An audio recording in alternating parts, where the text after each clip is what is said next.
پھر پوچھتا ہے تو بتا تو کیا کرتا ہے؟ اللہ پاک کہتے ہیں کتب علیکم الصیام، تو رک تو صحیح، تو رک جا، رک تو صحیح، پھر کیا ہوگا؟ پھر یہ ہوگا۔ اس نے پوچھا تو کیا کرتا ہے؟ میں چل پھر ہم بھی بتاتے ہیں کہ ہم کیا کرتے ہیں۔ آپ گئے اور آپ نے مردہ پنچھی کو یوں تصویر مار کے کہا تم بیچ نے کہا اللہ کے حکم سے اڑ جا، وہ پھر اڑ گیا۔ میں ہم یہ کرتے ہیں۔ اللہ پاک کہتا ہے کتب علیکم الصیام، بندے تو رک جا اپنی خواہشوں سے، تو رک جا نفس کی پوجا کرنے سے۔ تو مجھے نہیں پوجتا، تو نے مجھے بھی بتوں میں کھڑا کر رکھا۔ تو نے جو خواہشوں کے اتنے سارے بت بنا رکھے ہیں، ان میں مجھے بھی بت بنا کے کھڑا کیا ہوا ہے کہ سارے بت پوجنے لازم ہیں، ایک مسجد میں بھی ہے۔ چھوڑ دے بتوں کی پوجا، نفس پر، نفس کی پوجا چھوڑ میری پوجا کر۔ تو اپنے وجود پر میرا امر نافذ کر، پھر میں کیا کروں گا؟ میرا قاعدہ نہیں ہے کہ میں اس دنیا میں موت دے کے پھر زندگی دوں، یہ میرا اصول نہیں، یہ میرا قاعدہ نہیں۔ آج چاہتوں کا جہان آباد کریں، تو میری چاہت پہ عمل کر، پھر اگر تو نے چاہا کہ مردہ بھی زندہ ہو تو میں اپنے قاعدے بدل دوں گا، واہ واہ واہ، میں اپنے اصول بدل دوں گا، اور تیری چاہت کو عمل کرنے کے لیے مردوں کی بھی زندگیاں دینی پڑی تو تیری خاطر دے دوں گا۔ پوجا تو چھوڑ نفس کی، تجھے تو یاد ہی نہیں کہ ابھی قبر آنے والی ہے۔ روزانہ جنازے دیکھتا ہے مگر نفس نے ایسا گرفت کر رکھا ہے کہ میری طرف آتا ہی نہیں، نفس کی پوجا نہیں چھوڑتا۔ اللہ پاک کہتا ہے چھوڑ دے، رک جا۔ پھر اگر تو رک گیا تو خواجہ معین الدین چشتی اجمیری سنجدی رضی اللہ تعالیٰ اس کے روپ میں ہوا، خواجہ صاحب کے روپ میں ہوا تو کیا ہوگا؟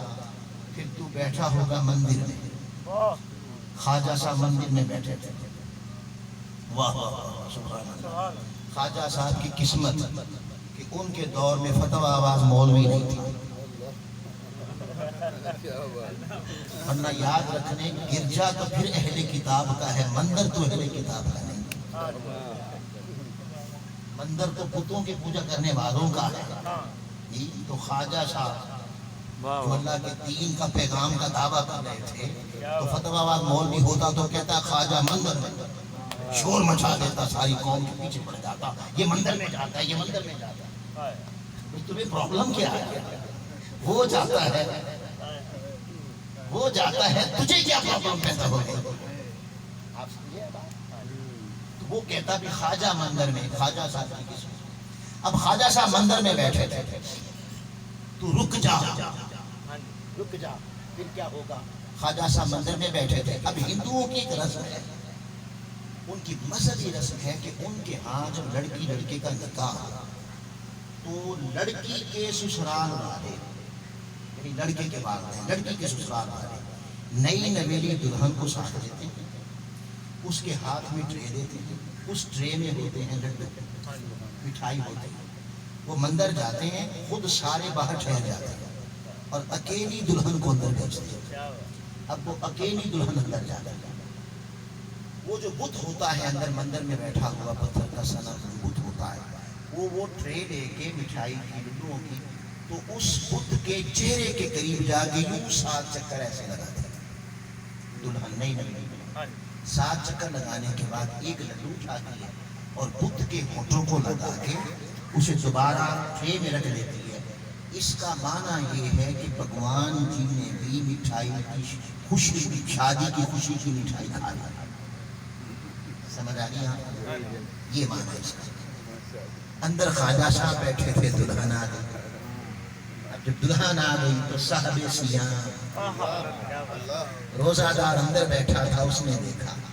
اب وہ آئی اور آ کے اس بت کو ایسے ایسے اس نے 7 چکر لگائے مٹھائی کے۔ خواجہ صاحب دیکھتے تھے، اس نے ایک لڈو اٹھایا اور اس بت کے ہونٹوں کے پاس لے گئی. جب ہونٹوں کے پاس لے گئی تو صاحب سیام بولا کوئی خواجہ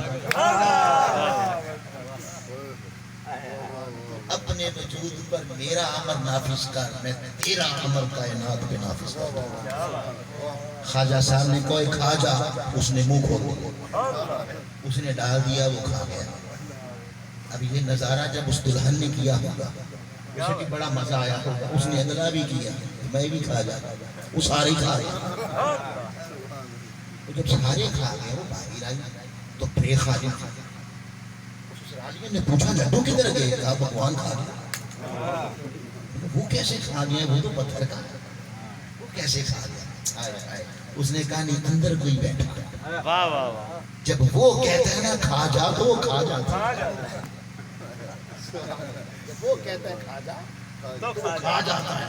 انہیں بڑی حیرانگی ہوئی. وہ چلے گئے، وہ ایک اور ٹرے لے آئے اور اب وہ اپنی رسمیں بھی بھول گئے کہ اکیلی نے جانا، سارے ہی آ گئے اندر، سارے ہی آ گئے. ہائے ہائے، جب سارے آ گئے تب ترچھی نگاہ سے دیکھتے ہیں کہ وہ بیٹھا ہے. وہ بیٹھا ہے کیوں؟ وہ پیدا ہوا تھا اللہ کا دین بلند کرنے کے لیے، اور جب کوئی اللہ کا دین بلند کرنے کے لیے پیدا ہوتا ہے پھر کیا مندر، کیا گرجے، کیا مسجد، وہ ہر جگہ مصطفیٰ کے دین کو لے کے پہنچتا. اور یہ صرف اس کے لیے ہے جس میں صلاحیت ہو، اور جس کے پاس صلاحیت نہیں ہے وہ پھر وہ اندر بیٹھے تھے. اب سارے آ گئے. اب انہوں نے کونی مار کے کہا چلو ذرا پھر کرو. اس نے پھر اس میں چکر لگائے، لڈو اٹھایا اور جو ہی اس کے ہونٹوں کے پاس لے گئی تو خواجہ صاحب کہنے لگے آج تے موج لا گئی، ہو رہا گئی نا مٹھائی، میں آج تے موج لا گئی، فرمایا یہ بھی کھا جاتا. اس نے منہ کھول دیا. خواجہ صاحب اٹھے اور فرمانے لگے یہ ہے تمہارا خدا، یہ ہے تمہارا رب الہ جس پر میرا حکم چلتا ہے. وہ رب نہیں ہو سکتا جس پہ بندے کا امر چلے، رب وہ ہے جس کا امر کائنات پہ چلے. سب نے کلمہ پڑھا، مسلمان ہو گئے. اب میں یہاں کہتا ہوں خواجہ صاحب کی قسمت کہ خواجہ صاحب آپ کے دور میں مولوی نہیں تھا فتویٰ لگانے والا، اور کیمرہ بھی نہیں تھا، کیمرہ بھی نہیں تھا. ورنہ جب اللہ کا خوف نہ رہے، جب تقویٰ نہ رہے، جب آقا کی نسبت کا حیا نہ رہے، جب لا الہ پڑھنے کا حیا نہ رہے، جب علم کا حیا نہ رہے، تو زبان تو نہیں کسی نے پکڑی جو مرضی کہہ دے بندہ. جب تقویٰ، صالحیت اور علم کا حیا تک باقی نہ رہے. یہ قسمت خواجہ صاحب آپ کی. ورنہ کوئی تصویر بناتا اکیلی لڑکی، اکیلے خواجہ صاحب، اور یوں ایک اینگل سے تصویر بناتا اور پمفلٹ چھاپ کے ساری قوم کو کہتا یہ دیکھو تمہارا خواجہ کیا کر رہا ہے. جب علم کا حیا نہیں رہتا، پہلے تو پوچھے اس سے تیرا مقصود کیا ہے یہ بات کرنے سے، یہ کون سی تبلیغ ہے، کس قرآن میں ہے، کس حدیث میں ہے، تو کہنا کیا چاہتا ہے قوم سے. یہ غیبت کسے کہتے ہیں؟ غیبت اسی کو کہتے ہیں کہ دوسروں کو برائیاں بیان کی جائیں تاکہ لوگوں کے دلوں میں اس کی قدر نہ رہے. اسی کو کہتے ہیں. اچھا یہ بھی بکواس کرے، یہ بھی کہہ دے کہ خواجہ مندر میں، یہ بھی کہہ دے کہ یہ دیکھو اکیلا خواجہ مندر میں، مگر یہ نہ بتائے کہ مندر میں ہوا کیا، یہ نہ بتائے کہ ہوا کیا. تو پھر بتائیں، آپ بتائیں، پھر اسے کیا کہیں گے. اور پھر یہ اس طرح کے کام اگر علم والا کرے تو پھر حضور کے دین کا کیا ہوگا، پھر آقا کی امت کا حشر کیا ہوگا جب ایک علم والا ایسی باتیں کرے. اب آج کی تاریخ میں کوئی یہ تو کہتے کہ ڈاکٹر تارو قادری گرجے اور پمفلٹ بنا بنا کے ساری قوم کو بتائے یہ دیکھو گرجے میں، گرجے میں، یہ تو بتائے. یہ نہ بتائے کہ گرجے میں مصطفیٰ کی اذان گونجی، یہ نہ بتائے گرجے میں مصطفیٰ کی نماز ہوئی، گرجے میں میلاد ہوا، 40 پادریوں نے کلمہ پڑھا اور ہزاروں عیسائی مسلمان ہو گئے، یہ نہ بتائے، یہ نہ بتائے کہ وہاں کلمے بھی پڑھے گئے، تو پھر کیا کہیں گے؟ پھر کیا کہیں گے؟ پھر حشر کیا ہوگا ایسے معاشرے میں دین کا حکومت کا؟ پھر اس کا عمل نفرتیں پھیلائے گا، کدورتیں پھیلائے گا، عداوتیں پھیلائے گا۔ اس لیے حضرت عبداللہ بن مبارک فرماتے ہیں کہ علماء سے سب کچھ سیکھو، علماء کی ہر بات مانو، مگر زندہ عالم کا، اپنے ہی دور کے ایک زندہ عالم کی مخالفت کرنا نہ ماننا۔ اس کی زبان سے سن کے کہ وہ اپنے دور کے کسی عالم کی نفرت دلا رہا ہے، یہ نہ ماننا، ورنہ تمہیں ایمان سے بھی جا سکتا ہے۔ ہو سکتا ہے اسے کوئی اور معاملہ، ہو سکتا ہے اسے کوئی اور معاملہ۔ میں عرض کر رہا تھا کہ بندے رک جا، کس سے؟ اپنی چاہتوں سے۔ تو اپنے اس وجود پر میرا امر نافذ کر دے، میں تیرا امر کائنات پہ نافذ کر دوں۔ رک جا، کتنی دیر؟ قبر کی دیوار پر۔ اب شاہ صاحب یہ بھی اللہ کی حکمت ہے، حضرت امام حسین سے لے کر ان سے لے کر جتنے آگے اللہ والے حق والے گزرے، علماء کا ایک ایسا طبقہ ضرور موجود رہا ہے جو ان پر فتویٰ بازی کرتا ہے۔ امام حسین دیکھیں، یہ بھی اللہ کی شان ہے کہ ایک طبقہ ہر معاشرے میں ہر دور میں رہا ہے۔ امام حسین پر آپ کو علم ہے، اس دور کے مفتیوں نے بغاوت کا فتویٰ دیا کہ یہ تو اسلامی ریاست کا باغی معاذ اللہ، بھئی حکمران مسلمان، ریاست اسلامی، یہ اس کے خلاف نکل آیا، یہاں کون سا جہاد ہو گیا؟ فتویٰ دے دیا۔ پھر آگے چلیں، حضرت بابا فرید الدین گنج شکر مسعود شیخ الاسلام رضی اللہ تعالیٰ عنہ، ان کا لقب بھی شیخ الاسلام تھا، حضرت بابا فرید الدین گنج شکر مسعود رضی اللہ تعالیٰ عنہ۔ ان کے دور میں ایک مفتی جلال الدین تھا، یہ تذکرہ صحابیہ پڑھیں، اتنی موٹی کتاب، اس میں پڑھے جاتے ہیں، وہ 150 سے زائد مفتی اس نے اپنے ساتھ ملا کے تو بابا فرید الدین گنج شکر مسعود رضی اللہ تعالیٰ عنہ پر کفر اور زندیق کے فتوے دیتے تھے۔ آج کی تاریخ، اور یہ نہ سمجھے کہ وہ اکیلے تھے، پھر ان مفتیوں کے پیچھے ہزاروں لگے ہوئے تھے۔ بھئی مفتی ہے، جب مفتی فتویٰ دیتا ہے تو ایسے ہی دیتا ہے، قرآن پڑھ کے سناتا ہے، حدیث پڑھ کے سناتا ہے۔ 150 سے زائد مفتی بابا فرید الدین کو شیخ الاسلام کا لفظ بیار خدا جانے کیا تھا کیا، تو ان پر فتویٰ دیتے، حتیٰ کہ حضرت صابر کلیری جو آپ کے شاگرد بھی تھے اور آپ کے مرید بھی تھے، وہ جلال میں آ گئے۔ انہوں نے کہا حضور یہ آپ پر زندیق کفر کے فتوے لگاتے ہیں اور آپ ان کا جواب ہی نہیں دیتے، مجھے حکم کرے میں ان کی خبر دیتا ہوں۔ تو حضرت شیخ الاسلام حضرت بابا فرید الدین گنج شکر مسعود، آپ نے فرمایا بیٹے یہ پیدا ہی اس لیے ہوئے، ان کے پاس اور تو کچھ ہے نہیں کہ یہ جا کے تو گرجوں میں مندروں میں جا کے اسلام کو، یہ تو وہاں جا کے اسلام کیا پھیلانا ہے، یہ تو اپنی مسجد بھی نہیں کسی کو آنے دیتے۔ تو یہ اس لیے پیدا ہوئے ہیں، وہ اپنا کام کر رہے ہیں۔ اگر ہم ان کے جوابوں میں لگ گئے تو مصطفیٰ کے دین کا کام کون کرے گا؟ یہ آپ حضرت داتا گنج بخش علی اجمیری رضی اللہ تعالیٰ عنہ، آپ جب لاہور میں تشریف لائے تو جتنے مفتی تھے اور بڑے بڑے اجل علماء، وہ شاید ان کی روٹیاں بند ہوتی ہیں، یہ کیا مسئلہ ہے؟